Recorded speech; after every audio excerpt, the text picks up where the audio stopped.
Yo les gens, j'espère que vous allez bien. On se retrouve aujourd'hui pour une nouvelle vidéo et je me suis rendu compte de quelque chose. Franchement, je sais pas comment j'ai fait jusqu'ici, mais je n'ai jamais présenté Luna à travers ma chaîne. Donc bah voilà, il est temps de changer les choses et on est parti. Go l'intro!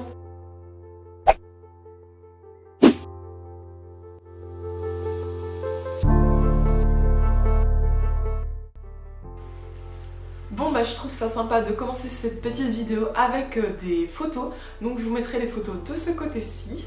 Donc vous les verrez apparaître là. On va commencer par raconter un petit peu le commencement. Donc l'époque où je ne connaissais pas Luna forcément.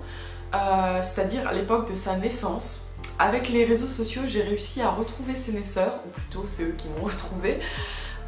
Donc j'ai eu de nombreuses photos et j'en suis ravie. Donc je vais vous les mettre ici. Vous allez pouvoir regarder sur la photo qui s'ajoute là, c'est l'une des premières photos de naissance de Luna. Donc là elle avait à peine quelques heures de vie en fait. Et cette personne qui m'a envoyé les photos a assisté à sa naissance et a donc pu immortaliser ces fameux souvenirs qui me touchent énormément. J'aurais vraiment aimé être là pour voir tout ça, mais bon voilà, moi je suis arrivée que 14 ans après, donc beaucoup de temps trop tard. Ensuite, vous pouvez voir cette photo-ci de Luna avec sa maman. Donc sa maman s'appelle Bonne Mine. C'est une jument qui n'a pas de race. Cependant, on peut imaginer qu'elle a du henneson. Enfin, en tout cas, moi, à sa tête, elle me fait penser à du henneson. Je sais juste, si je me rappelle bien, qu'elle a du pur sang. Voilà, c'est des informations qu'on m'a données. Je n'ai jamais pu vérifier, mais voilà, dans tous les cas, ces papiers, c'était ONC. Et c'est tout, l'histoire est close, on n'en sait pas plus.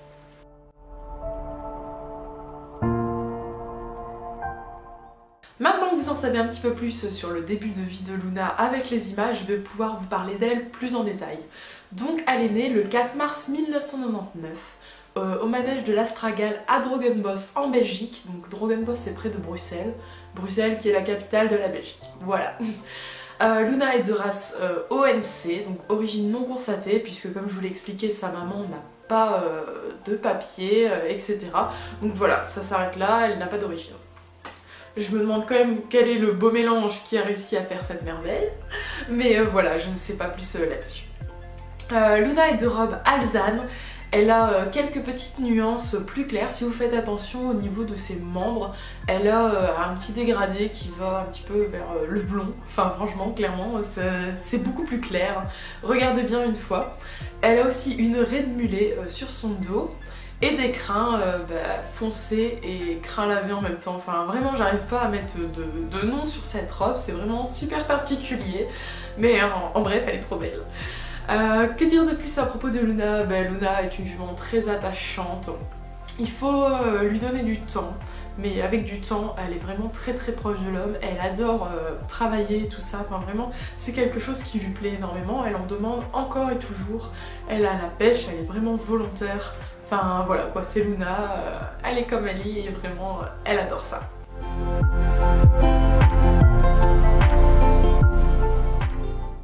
On va recommencer avec les petites photos. Donc ici je glisserai une photo de la toute première fois que j'ai vu Luna en vrai. Donc j'étais vraiment hyper impatiente d'aller la rencontrer. Je suis arrivée aux écuries, on m'a accueillie, ses anciens propriétaires m'ont accueillie, ils m'ont emmenée vers une petite grange et en ouvrant la porte, il s'avère que le premier box c'était celui de Luna. Et quand je suis arrivée devant son box, mon premier sentiment ça a été: elle est minuscule. Elle était vraiment toute petite. Bon, comme je vous ai dit, je montais des grands chevaux à l'époque, donc vraiment elle semblait toute petite. Et en plus, ce qui ne l'arrangeait pas, c'est que en fait il y avait une marge dans ce box, donc il était encore plus bas que moi. Donc moi je la voyais en hauteur. Donc vraiment ma première impression ça a été: elle est toute petite. Mais voilà, j'ai quand même essayé Luna, donc je l'ai sortie de son box, je m'en suis occupée, on a un petit peu discuté avec la propriétaire de l'époque. Et le temps n'était pas du tout avec moi, pas du tout de la partie. Il faisait un temps horrible ce jour-là et il n'y avait pas de manège intérieur, donc j'ai dû monter dehors, sous la flotte. Super le premier essai. Donc voilà, je m'en suis occupée, je l'ai préparée. Elle était un petit peu agitée, mais voilà, elle me convenait. Et puis on est arrivé vers la carrière, du coup la piste extérieure. Et je suis montée dessus, on m'a un petit peu expliqué comment elle fonctionnait, quels étaient ses boutons, etc. Mais on m'a surtout dit qu'elle n'était plus travaillée depuis un bon moment, donc qu'elle risquait d'être assez nerveuse, surtout que déjà de base elle est assez nerveuse. Comme de juste, elle était bien en forme, je vous laisse ici sur une photo de quand je l'ai montée la première fois, c'est le jour de notre essai. Elle était bien en forme et l'essai s'est passé, moi elle était tout ce que je recherchais au final, un cheval qui n'avait pas tous ses acquis et qui pouvait me faire évoluer comme moi je pouvais le faire évoluer. Résultat des courses, c'est elle qui m'a fait évoluer.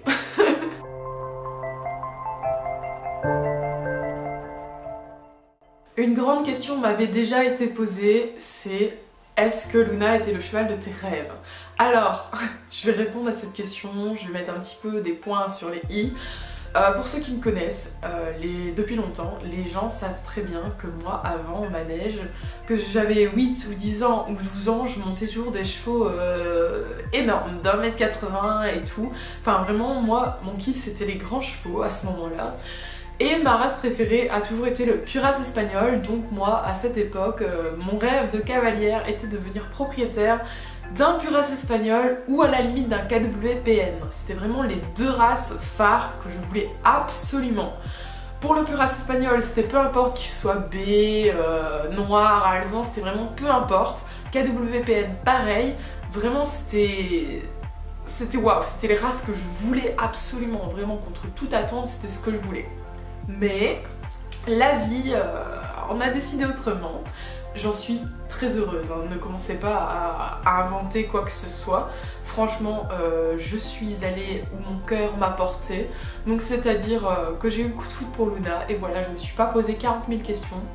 La seule question que je me suis posée c'était est-ce qu'elle ne va pas devenir trop petite pour moi, parce que je ne voulais absolument pas m'en séparer ou l'abandonner dans un coin de pré ou quelque chose comme ça, c'était pas du tout mes objectifs.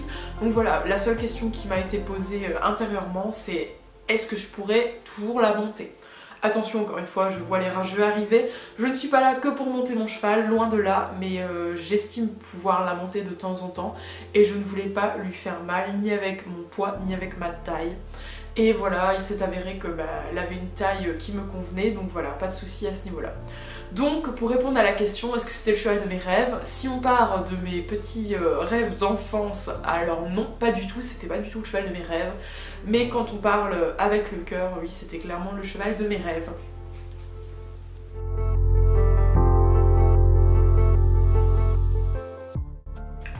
Après cet essai, je suis rentrée chez moi, j'en ai longuement discuté avec mes parents parce que j'insiste là-dessus. Un cheval n'est pas une folie passagère, c'est un animal qui s'entretient, c'est un animal qui coûte cher, qui a vraiment des coûts conséquents. Donc même si vous pouvez vous l'acheter, même si vous pouvez vous le payer, ne pensez pas que ça s'arrête là. Non, un cheval on le prend, c'est avec les frais vétérinaires, c'est avec les vaccins, les vermifuges, etc., la maréchalerie, enfin vraiment, il y a un tas de choses qui s'ajoutent à l'achat du cheval. La pension notamment, peu importe que ce soit en prairie ou en box, ça a un coût. La prairie est parfois moins chère que le box, cependant ça coûte quand même extrêmement cher, donc j'insiste là-dessus. Ne foncez pas tête baissée dans l'achat d'un cheval, ça doit être mûrement réfléchi. Je referme donc cette parenthèse que j'ai eu le temps de placer. Elle est donc arrivée chez moi 2 semaines après cet essai, c'est-à-dire le 2 mars 2013. Et voilà, depuis, elle partage ma vie. Comme vous pouvez le voir, je vais toujours autant m'en occuper. La passion ne m'est pas partie. Franchement, quand on prend un cheval, c'est pour la vie, c'est pas pour le laisser après 1 an, 2 ans, ou 2 semaines, ou 3 mois, j'en sais rien. C'est pas pour le laisser tomber en fait, vraiment. Quand on prend un cheval, c'est au bout de la vie. Un cheval, ça vit une trentaine d'années. On est au courant dès le début, donc voilà, on l'assume jusqu'au bout. Voilà, cette petite vidéo va donc se terminer. J'espère que vous en avez un petit peu plus appris sur la vie de Luna et sur le comment elle est arrivée dans ma vie à moi. On se retrouvera prochainement dans une autre vidéo. Sur ce, moi je vous fais plein de gros bisous et je vous dis à très bientôt.